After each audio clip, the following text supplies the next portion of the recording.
Good morning, dear students.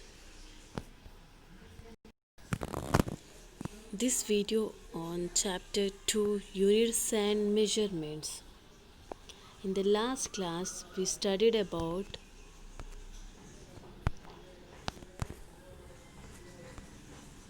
in the last class we studied about in the last class we studied about the topics to be physical quantity, fundamental and derived quantities, characteristics of standard units, FPS, CGS, MKS and SI system of units, definition of fundamental SI units.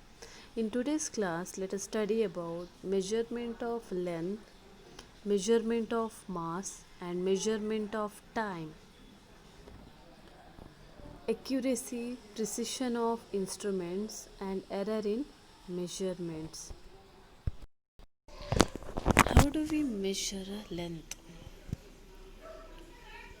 So, in order to measure a length, we are using a meter scale for the range of 10 to the power minus 3 to 10 to the power 2 meter.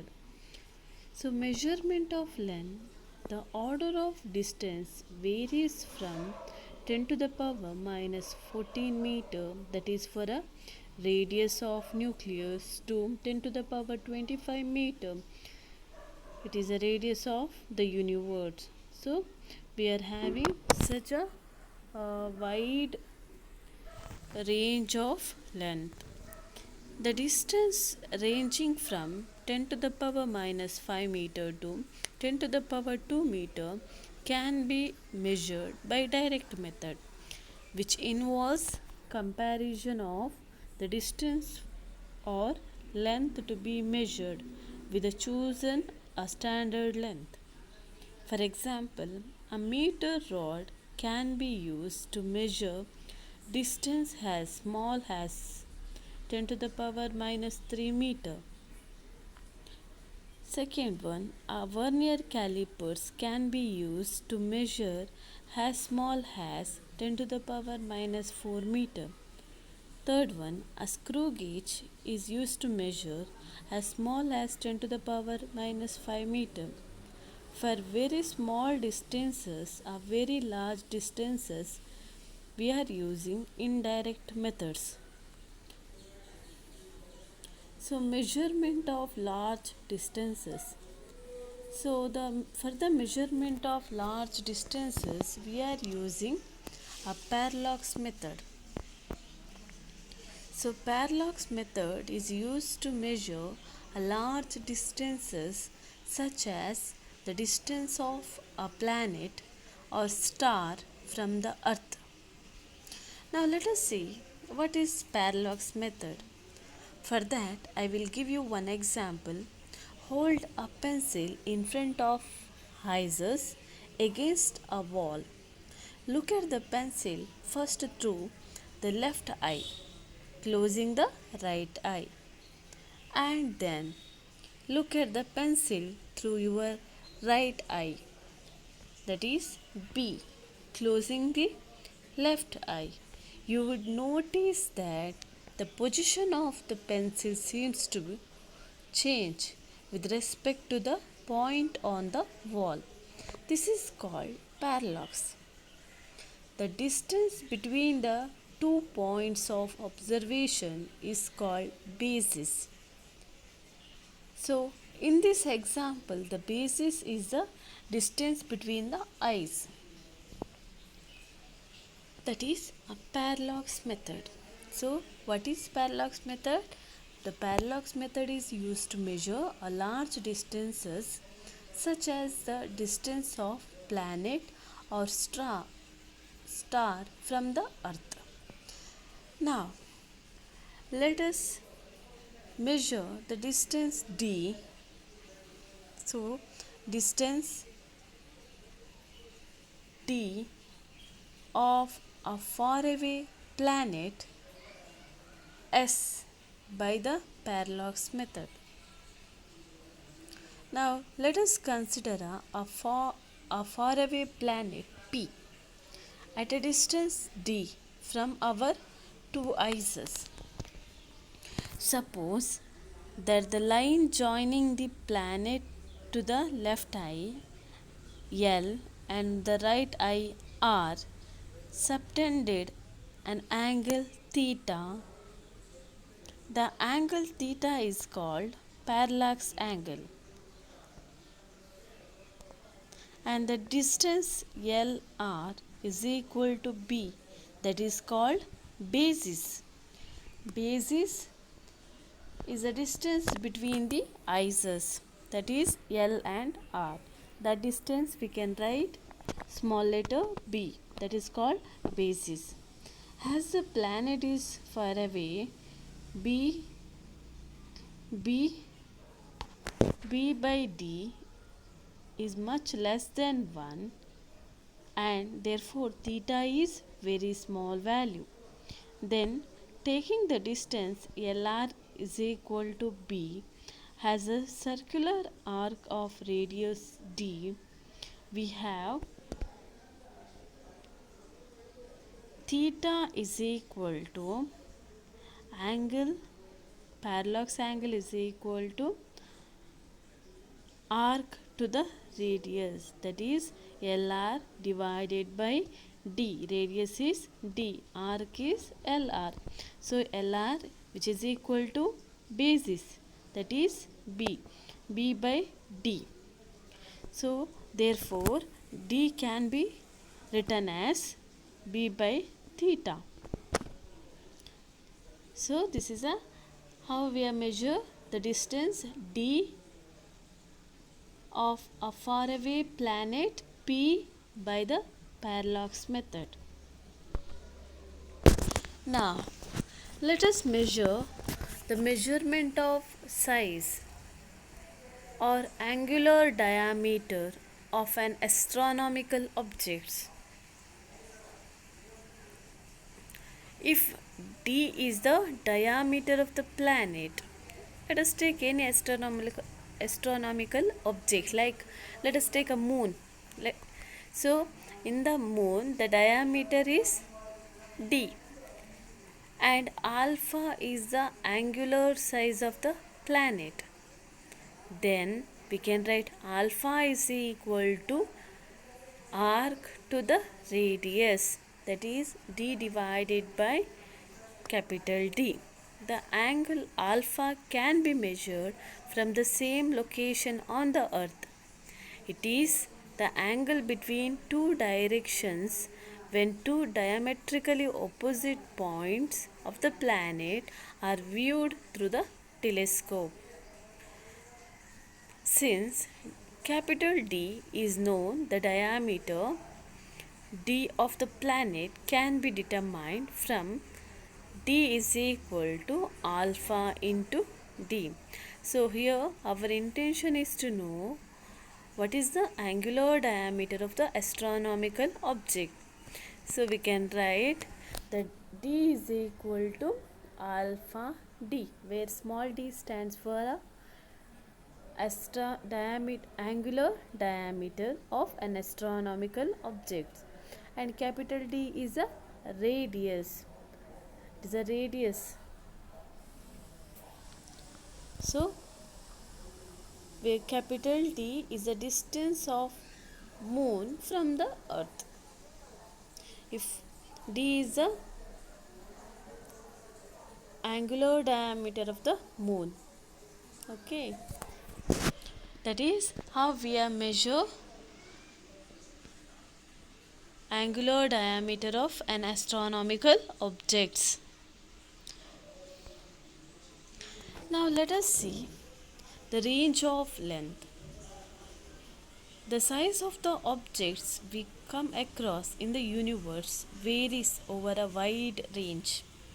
This may vary from the size of the order 10 to the power minus 14 meter, that is for a size of the nucleus, to the size of 10 to the power 26 meter of the extent of the observable universe. Now we also use certain special length units for a short and large lengths, which are given below. Units symbol value and their definition. Now we can use the smallest units like 1 Fermi. The symbol is 1 F. The value is 1 F is equal to 10 to the power minus 15 meter. So 10 to the power minus 15 means it is very small value. Even we have another unit 1 angstrom. It represented 1 A. The value is 10 to the power minus 10 meter. We are having a large length also like 1 astronomical unit 1 AU. The value is 1.496 into 10 to the power rise 11 meter. So 1 astronomical unit is defined as it is the average distance of the sun from the earth. So 1 light year, that is also one of the large length. It is represented by 1 LY. L is for light, Y for year. The value is 9.46 into 10 to the power 15 meter. The distance that light travels with a speed of 3 into 10 to the power raised to 8 meter per second in the year. Even we have 1 per second, that is the value is 3.08 into 10 to the power 16 meter. The distance at which average radius of earth orbit subtends an angle of 1 arc second, that is called 1 per second. So the range of length it wides. So we are having a smallest range and as well as a larger range, that is range of length. Now method of measuring a mass. Now let us see how do we measure a mass. Mass is a basic property of a matter. SI unit of mass is kilogram. It is represented by kg. The size of atoms and molecules is measured using unit called atomic mass unit. So 1 atomic mass unit is equal to 1 by 12th times of the mass of one atom of carbon, including the mass of electrons. So 1 atomic mass unit, which is equal to 1.66 into 10 to the power minus 27 kg. Most commonly available object can be determined by a common balance like the one used in the grocery shop. That is common balance we are seeing the grocery shops.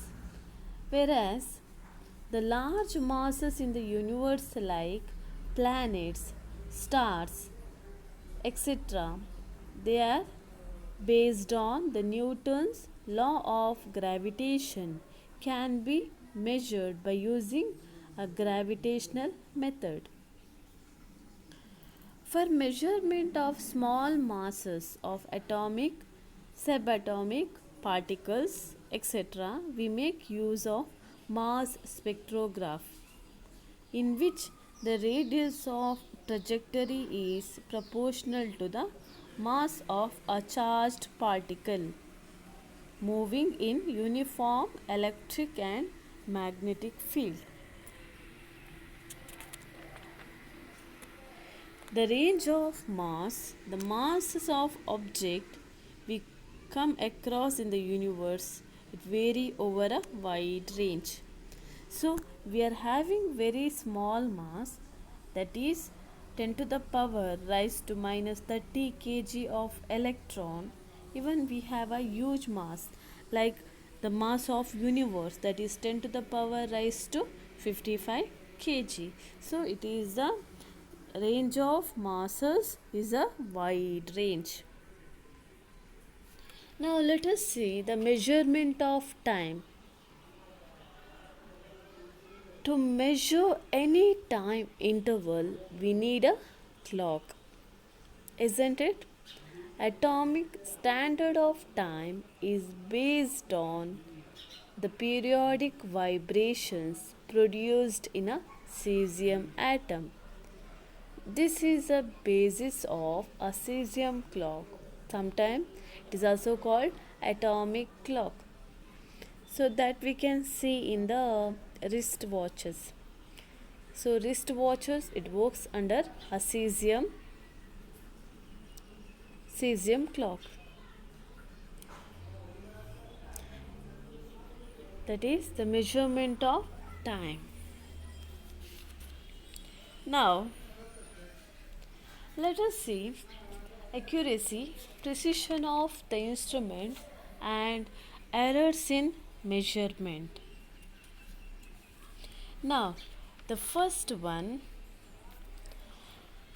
so accuracy, precision of the instruments and error in measurement. All the measurement made with the help of instrument, isn't it? The results of every measurement by any measuring instrument contain some uncertainty. Error in measurement is, so that we can call it as a error. The result of every measurement by any measuring instrument contains some uncertainty. The uncertainty in measurement is called error. Error, it is an some uncertainty in the measurement. So we can also define error is equal to true value minus measured value.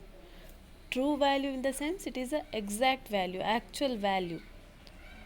Measured value means what we measured, that is measured value. So their differences, it gives some uncertainty number, that is called error. Now let us see the accuracy. The accuracy of the measurement is a measure of how close the measured value is to the actual value of the quantity. The accuracy of measurement is a measure of how close the measured value is to the true value of the quantity, that is accuracy, accurate value.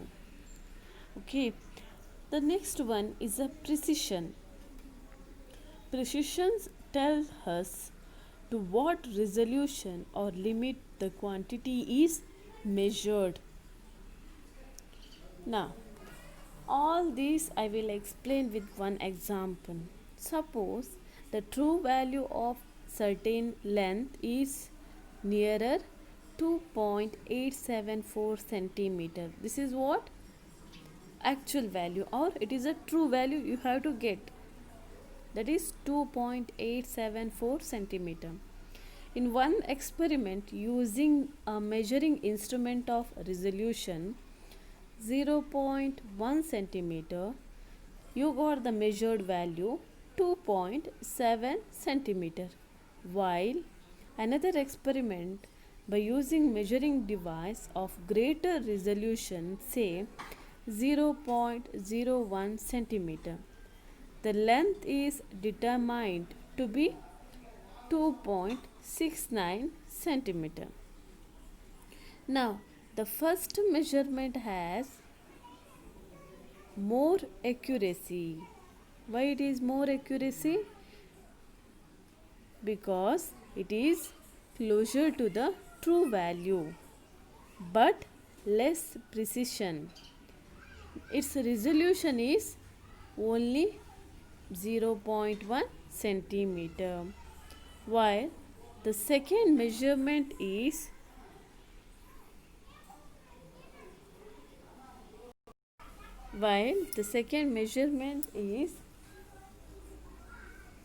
is less accurate but more precise. Its resolution is more, but the value is not accurate. See, the true value is 2.874 centimeter. In the first instrument, you got the value 2.7 centimeter. In the second instrument, you got the value 2.69 centimeter. So, which is closer to the true value? The first one, first measured value by using first experiment. In that, we are using the instrument of resolution is 0.1 centimeter, whereas in the second, for the second measurement, we are taking the instrument of resolution of 0.01 centimeter. So the first measurement is more accuracy but less precision, whereas second one less accurate but more precision. So this is all about accuracy, precision of instruments and error in measurement. The result of every measurement by any measuring instrument, it contains some uncertainty. The uncertainty in the measure is called error. Okay, the errors in measurement can be broadly classified as two types. How many types? Two types. One is systematic errors and the second one is random error. Now, the systematic errors. The systematic errors are those errors that tends to be in one direction, either positive or negative. So, the systematic error, it must be a systematic way. Error, you are getting the error in the systematic way in a one direction, either positive or negative. So here we are having some of the sources of systematic errors. There is a three sources of systematic errors. First one, instrumental errors. Second one, imperfection in experimental technique or procedure. And third one, personal errors. Now let us see the first one. First sources of systematic errors is the instrumental error. Instrumental errors that arises due to imperfect design or calibration of the measuring instrument. So, instrumental error that arises due to imperfect design or calibration of measuring instrument. For example, the temperature graduations of a thermometer may be inadequately calibrated. It may read 104 degrees Celsius at the boiling point of water at standard temperature pressure, whereas it should be read 100 degrees Celsius. Isn't it? The boiling point of water is how much? 100 degrees Celsius, but it's showing 104 degrees Celsius. Why it is showing that much value? Because that instrument is having a poor design. It is not designed properly. So, or else because of the calibration of the measuring instrument. So, these are all things will make errors in the during the measuring the values. The vernier calipers, that the zero mark of vernier scale may not coincide with the zero mark of the main scale. Sometimes, if you are observed in the vernier calipers, the zero mark of vernier scale, it every most of the new vernier calipers we can observe that the zero will be coincide with the zero. Okay, now in sometimes what happens due to imperfect design, vernier calipers, the zero mark of vernier scale may not coincide with the zero mark of the main scale. That is also it gives errors. So these are all some of the example how we are getting instrumental errors. Now the second source of systematic error is imperfection in experimental technique or procedure. So imperfection in experimental technique, the errors due to experimental arrangement, procedures followed and experimental techniques are called imperfection error. To determine the temperature of a human body, a thermometer is placed under the armpit will always give a temperature lower than the actual value of the body temperature. That is what imperfection. So the imperfection in experimental technique. So you are following a wrong procedures, so that you are getting error. That is imperfection error. The third source of a systematic error is a personal errors. The personal errors arises due to an individual's bias, lack of proper setting of the apparatus, or individual's carelessness in taking observations without observing a proper precautions, like an error due to a faulty procedure adopted by the observer while doing the experiment. The observer is making some mistake. He is following a wrong procedure, or he is neglecting the procedure, so that he is getting the errors. That is personal error. Now example, we can give the example for a personal error. If you hold your head a bit too far to the right while reading the position of a needle on the scale, you will introduce an error that is due to parallax. So these are all the sources of a systematic error. What are the three sources of systematic error?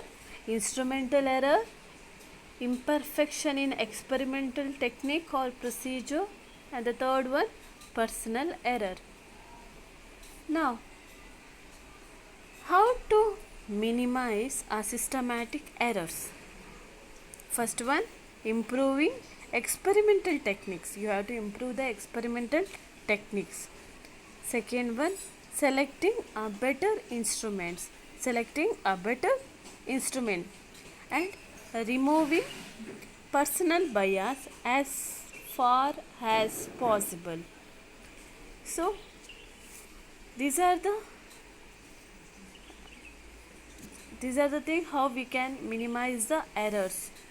Improving the experimental technique, selecting a better instrument, and removing a personal bias, and also by applying necessary corrections. So these are all the things which makes minimize the error. Now let us see the second types of error. What are the two types of error? One is a systematic error and another one is random error. So the random errors are those errors which occur irregularly and hence are random with respect to sign and size. Random means it is coming irregularly. The error produced due to a sudden change in experimental conditions. So error produced due to the sudden change in the experimental condition is called a random error. So for example, In these can arises due to the random and unpredictable fluctuation in experimental conditions, personal errors by the observer taking readings. When the same person repeat the same observation, it is in very likely that he may get different readings every time. So if, for example, I will tell you to measure a boiling point of water. So one person is getting 100 degrees Celsius, another person is getting 98 degrees Celsius, another one is getting 99. So the same,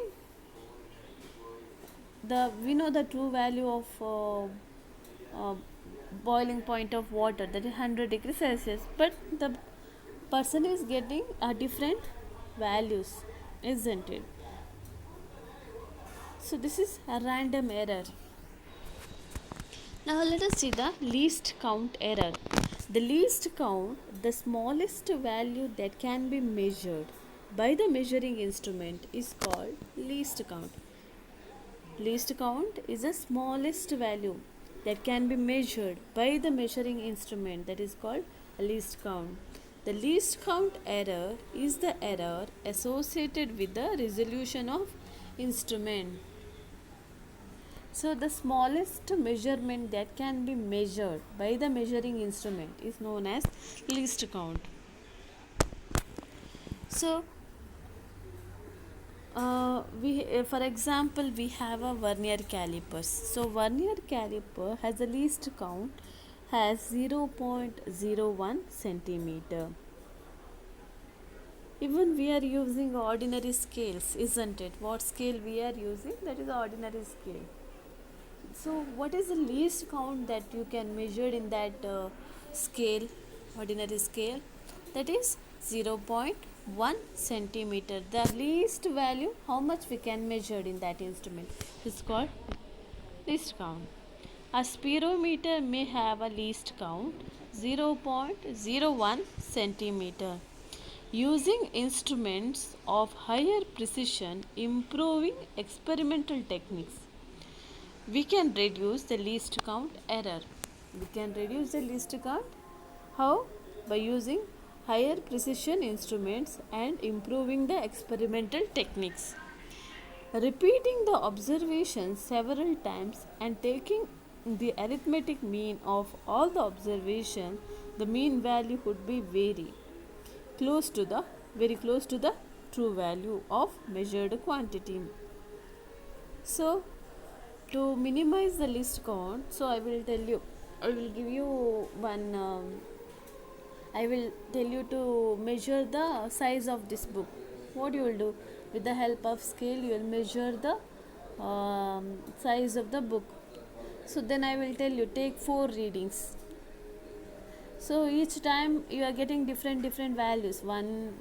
First time you are getting 20, second time you are getting 20.5, third time you are getting 20, fourth time you are getting 19.5. Then I will tell you, take a mean of that values.